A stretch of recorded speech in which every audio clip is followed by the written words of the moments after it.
right, we're with George, and we did a video with you at Monstapalooza. We did. And we did, it was mostly just an interview. It was. And we're gonna eventually come to your shop and see how they're made. Maybe this year. Fine. Okay, so George, you're Immortal Masks. Yes. And you have a partner. I do, I have Two. Yeah. And one of them won Face Off. We did, yeah. And you are in Los Angeles, you have a connection with a lot of amazing artists. Yes, yes we do. Now you brought like $1 million worth of masks here. Yeah, would that be about right? Yeah, that's accurate, yeah. Okay, and this is your main show? It is, yeah. This is the one we travel for. This is the big one. How many new masks did you bring here? So I have 1,000 masks here, a little over 1,000, 66 new designs since last year. So we have to bring that many more masks every year to accommodate even the old stock.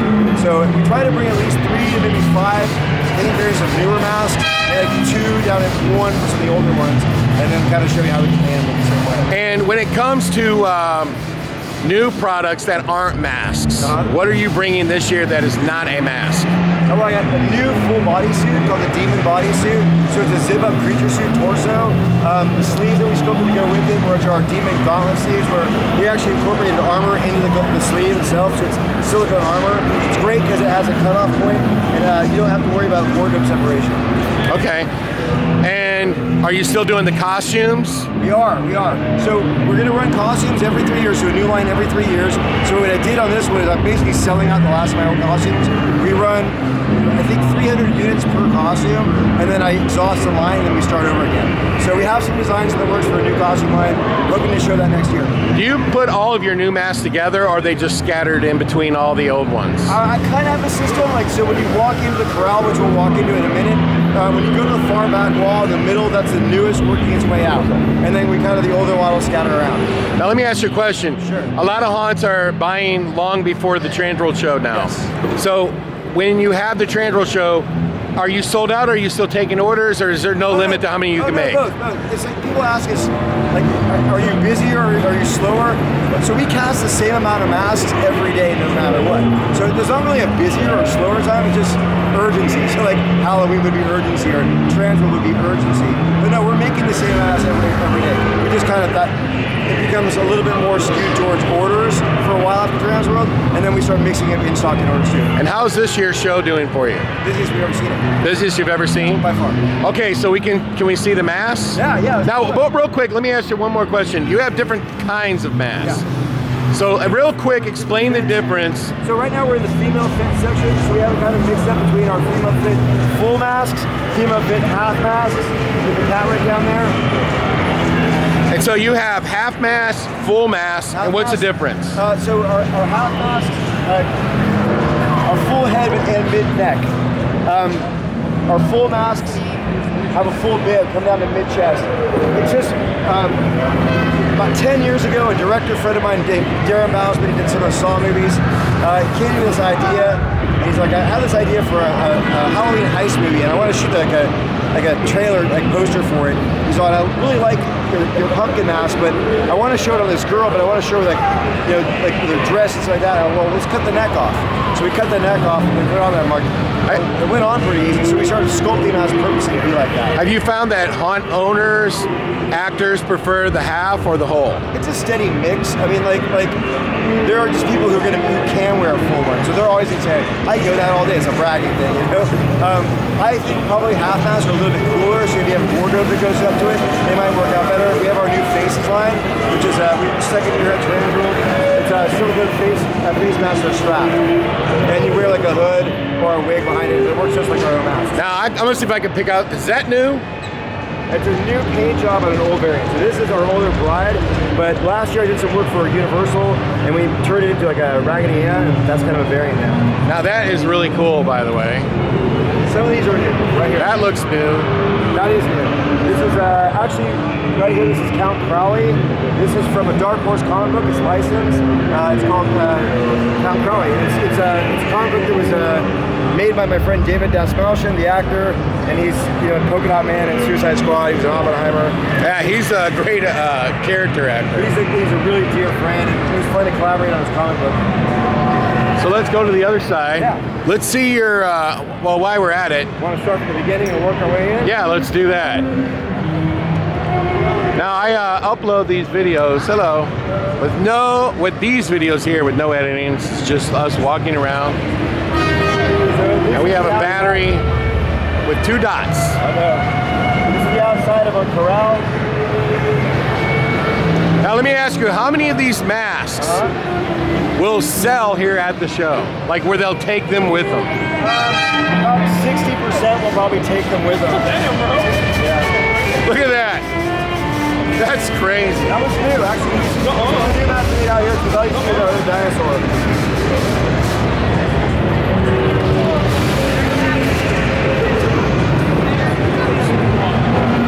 That Minotaur is cool. I'll just tell you this. I hate that TV show, okay? It's such a ripoff of like Walking Dead, and it's just not that good. Now these are half masks. Explain those. Well, these are we call them immortal faces. These are strapped silicone masks. We use high torque straps to pull the mask tight to your face on a core that's more flared out, so it wants to wrap around your face more, pulling everything tight and working like just one of our silicone masks. They're economical. They're our cheapest line at $260 here. These are $260. $260, and then you'll get a hood or a wig, like over here I'm showing like that, and it kind of completes the whole look. Now you also sell, do you recommend that silicone mask be hung upside down or put on a stand? Or like on a stand is great because you're displaying it, and I guess technically it's safe, but they're safe enough, they don't distort. So what about the temperature of where they're stored? Does it matter? Not really. I mean, I think like anything, it's never too hot or never too cold, but technically silicone is used for insulation, so yeah, it's not going to really affect it. So let's go inside here. Cool. Now here's some of the new masks here, an alien here called the Navigator.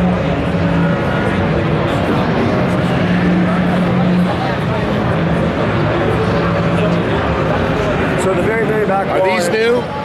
No, this is my older Frank. I have a new Frankenstein here. I think you like them. Yeah, I like them. Oh, look at this. I've never seen this before. That's torture, yeah. It's magnetic, turn screw key.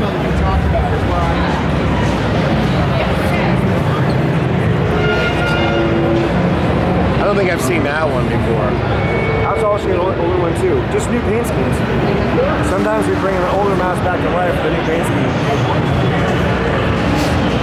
These masks are probably, some of these are like 8 years old. Is that supposed to be the... It's like our version of a Wendigo. Wendigo. A distorted version.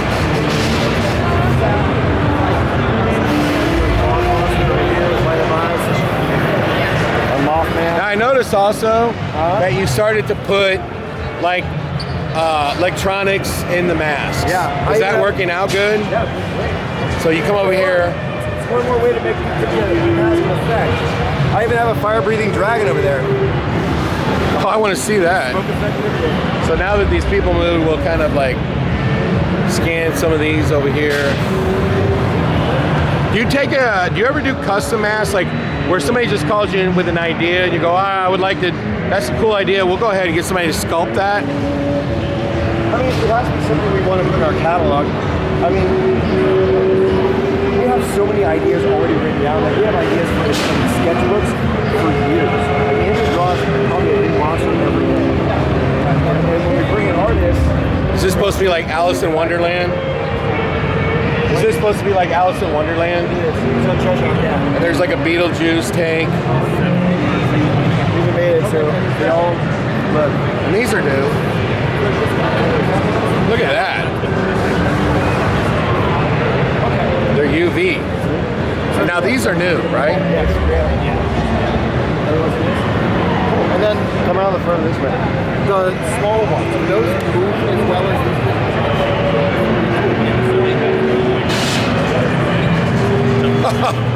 That's so cool. Wireless remote. It has a sensor inside that triggers the smoke and turns the light on.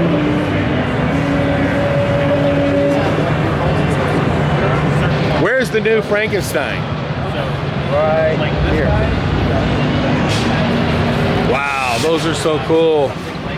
Look at the back, you can see his cranium. Oh, crap, I put some glasses on. Our lead painter sculpted this. This is his very first sculpture with the company. He's the head of my paint department. And this, I guess, is kind of Hannibal Lecter. Yeah, Mason Berger from Hannibal. Yeah, it's like a tribute, kind of our scarier version of it. I want to check this out here. Oops, sorry. Those are jack-o'-lanterns. This one. I see the little fog machine. That's so cool. Now, because we could just jump around all day. And we got scarecrows, werewolves. Exorcist. Yes, I see that. This looks more like the new Exorcist movie. We did this one like the new one. This is more traditional when she was just like that cut. We did one like the Ring, Samara. And then we did our real traditional with the puke. That's the pale one. The new Exorcist movie is terrible. It wasn't good. Huh? It wasn't good. No, it was not good. That guy, and I know you're in the Hollywood business there, but by the way, yesterday I came up with the best idea for a horror movie. Okay, so I got to hook up with somebody because it's the best. If I pitch it to that guy that makes all the horror movies. Don't pitch it on your camera. No, I'm not going to pitch it on my camera. But it's like, I can't even believe I came up with it because it's so fantastic that I think they would literally write me a check for $1 million in 5 seconds. It's that good. Buck for more. But here's the point. That guy, Danny Green and whatever that guy that did the 3 Halloweens, he's the one that's doing the 3 Exorcists. Nobody should ever give him another $1. Okay? Danny McBride's on it too. So. Well, Danny McBride is a writer. Okay? Yeah. But the guy who's actually helped writing him and directing him, he did all the 3 Halloweens. Yeah. And now he's doing 3 Exorcists. The first Halloween with Jamie Lee Curtis was fantastic.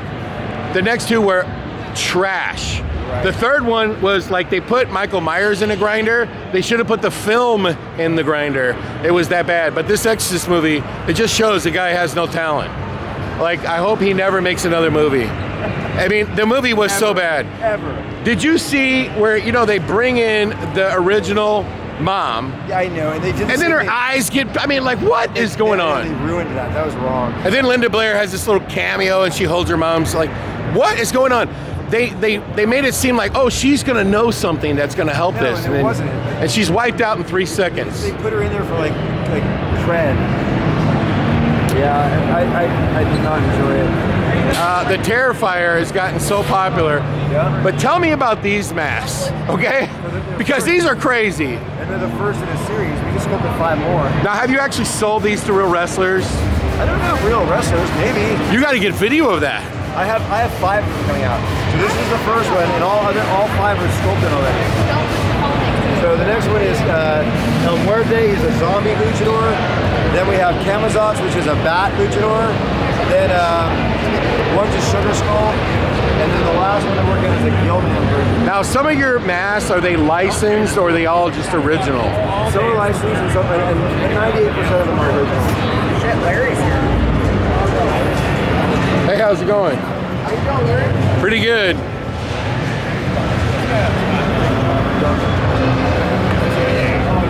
Is there any more masks over here? Not inside. Only Hey, real quick, George, before we go, let's check out this full body suit. Because I got 1 dot left. So we want to like see this full body suit. Now, George, what is the range and price of your masks? So my most inexpensive would be my faces, and they start at $260 at the show. They're $275 normal price. My half masks usually start in the $435 range, so here $400 and up. And then my full mask, median range I'd say is around the $650 and up range. Some can go higher for things with electronics and whatnot. And then we have full silicone upper torsos. How do you get in it? We have a full system in the back. So, this is a blender strip that we created that covers up the zipper area. And you're just getting it out by simply unzipping it. We suggest spraying a little like isopropyl alcohol into it. It evaporates quickly, but it's easy to lubricate and slide right in. And then have somebody zip you up in the back. So George, how do people order from you if they want to place an order? I mean, the best way is go directly through our website, www.immortalmasks.com. We've got our web store. It's pretty self-explanatory. If you got questions, email us, call us. I'm always available. And what's your Instagram? Instagram is Immortal Masks. TikTok is Immortal Masks. Facebook is Immortal. And what other shows do you plan on going to this year? Right now, just Monster Palooza is the only thing I'm supposed to be going to. But I'm planning on coming as an attendee / speaker at East Coast Haunters Convention. Now let me ask you a quick question because the battery's almost dead here, Yeah. and this is a one-take video. Got it. Now, Monsterpalooza. Yeah. Do you think that's a show that haunted house owners should go to? I think they should go there as enthusiasts. If they're going there to buy stuff for their haunt, you might find like The makeup people. Yeah, That's what I was referring to. Things like that, would be good for them, yeah. But it's also a celebration of the effects industry as an art. So there's a little bit of TV in there. It is a little bit like a horror con, so there's some fandom in there too.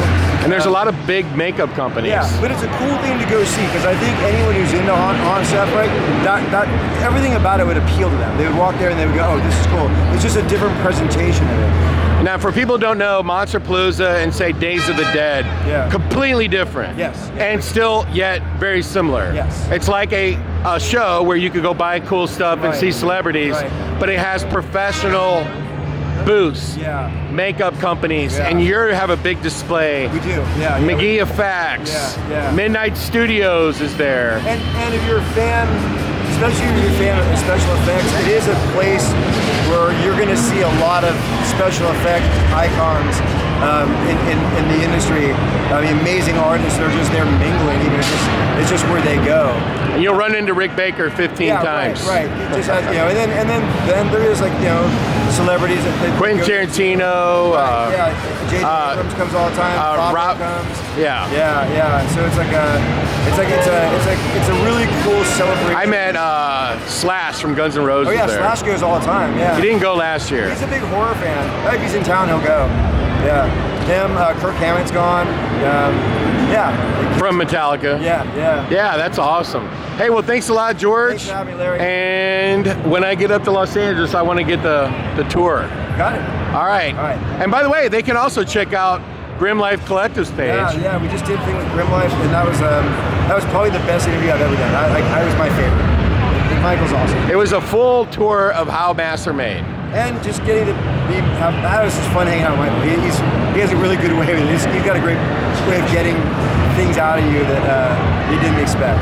Well, thanks a lot, George. All right, thanks. And make sure you subscribe to the Hauntworld channel Yes. so you can watch this video. Yes.